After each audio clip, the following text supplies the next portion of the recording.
안녕하세요 여러분, abimnida. Announcement sa schedule ng mga mag-exam this year until early next year sa mga qualified applicants sa CBT, yung mga nag-register nung 2020 para sa EPS-TOPIK exam na ang option nila ay computer-based test.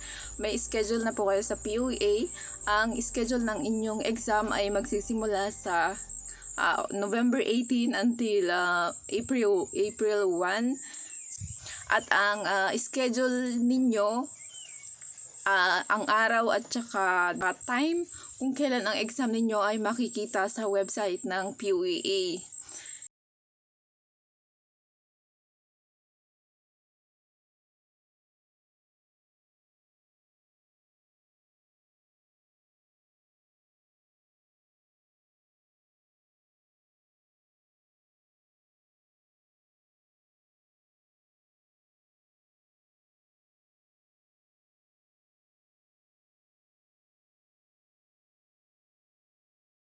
Dapat makakarating ka doon sa venue 30 minutes before your scheduled time. So, ito yung mga dapat mong dalhin sa araw ng iyong exam. 1. Valid passport, hindi expired.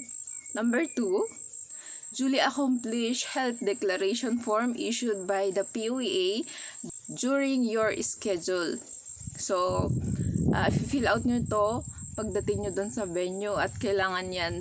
Number 3, face mask. Number 4, face shield. Number 5, alcohol or hand sanitizer. And number 6, if available, vaccination card or RT-PCR result if available.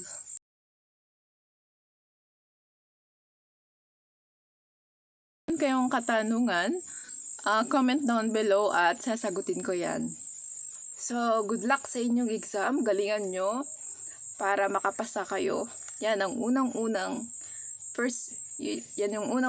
step para makapunta ka sa Korea. Good luck!